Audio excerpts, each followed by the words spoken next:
Jūs mēģināsiet izstiept un pasliktināt sāpes kaklā.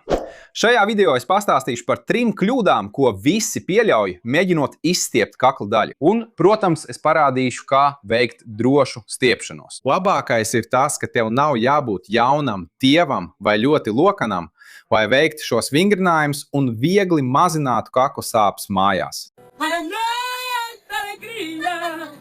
Un mēs jau sāksim ar lielāko kļūdu, ko mēs pieļaujam, mēģinot izstiept kaklu. Tas ir izstiept uz sāniem un beigās saspiežot otru pusi. Tas palielinās locītavu saspiešanu, pasliktinot sāpes, kas saistītas ar diska trūci, ar kaulu izaugumiem, to sauc papagaļu nābiem, palielinot disku saspiešanu, pasliktinot sāpes, kas saistītas ar diska trūci, izspiedumu, protrūziju un palielinot nervu saspiešanu, pasliktinot tās sāpes, kas nāk no kakla uz plecu roku, to elektrisku triecienu sajūtu.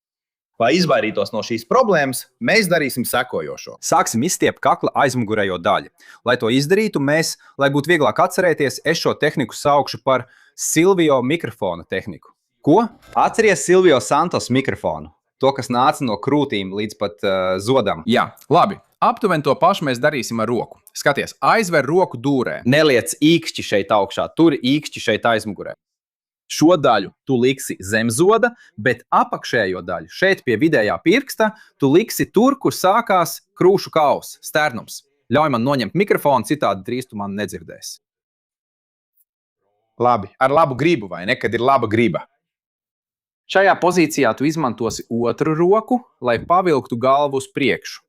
Uzmanies, nav jāspiež roku. Tas ir tā, it kā tu atslābinātos un galdu pārliektu pāri rokai. Atslābinies, lēnām pavelc galvu uz priekšu. Atslābinies. Atslābinies. Tu sajutīsi ļoti dziļu izstiepšanos. Ieskaitot sajūtu, ka mazinās spiediens kakla daļā. Tagad man ir tāda sajūta, it kā locītava tūlīt nokrakšķēs. Tāpat kā tad, kad mēs pavelkam pirkstu un locītava atverās. Tādu sajūtu es izjūtu, it kā tūlīt būtu krakšķis. Atbrīvojies. Lieliski, brīnišķīgi.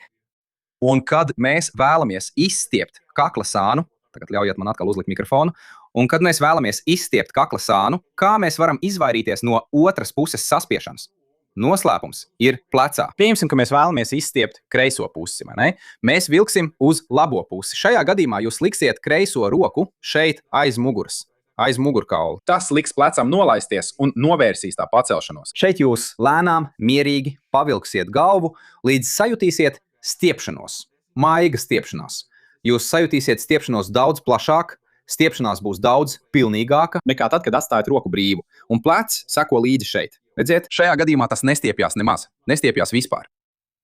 Šeit jūs sajūtat šo izstiepšanos plašāk. Sajūta ir ļoti laba. Un, protams, pēc tam jūs darīsiet to ar otru pusi. Tas ir ļoti labi. Otrā kļūda ir aizturēt elpu izstiepšanās laikā. Ir vairāki kakla muskuļi, kas savienojas ar ribām. Tas nozīmē, ka šie muskuļi palīdz un piedalās elpošanā. Tātad, ja jūs mēģināt izstiepties un aizturat elpu vai elpojat sekli, šie muskuļi vienkārši nespēja atslābināties. Jums šķiet, ka jūs izstiepjat, bet patiesībā jūs it kā piedalāties virves vilkšanā, mērojaties spēkiem un cīnāties ar savu kaklu. Rezultātā, lai mums būtu vienkāršāk saprast, lai atslābinātu kaklu, atslābinātu kaklu daļu, ir obligāti jāatslābina elpošana. Dari šādi. Tu vilksi kaklu, līdz sajutīsi to vieglo, patīkamo izstiepšanās sajūtu.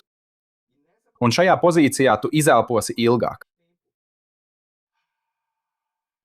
Tu sajūti, ka tajā brīdī, kad veic garu elpu un izelpo ilgāk, tu padziļini šo stiepšanos, neizmantojot spēku, nepiespiežot, nesavainojot savu kaklu. Tas attiecās uz jebkuru kakla stiepšanu, tev jāveic šī ilgā, lēnā elpošana. Un, ja tu nevari atbrīvoti izelpot, kad stiepies, tas nozīmē, ka tu pārāk spiedi, samazini spēku šeit augšā un padziļini stiepšanos ar elpošanu. Es jau tagad sapratu. Es jau tagad sapratu. Trešā kļūda ir tā, ka tu nestiepies pietiekami ilgi. Kad mēs veicam stiepšanos, mēs vēlamies, lai muskulis atslābtu, samazinātu šī muskuļu spriedzi, mēs vēlamies uzlabot asinsriti, mēs vēlamies atvieglot fasciju, cīpslas, un mēs vēlamies atbrīvot locītavas no spiediena.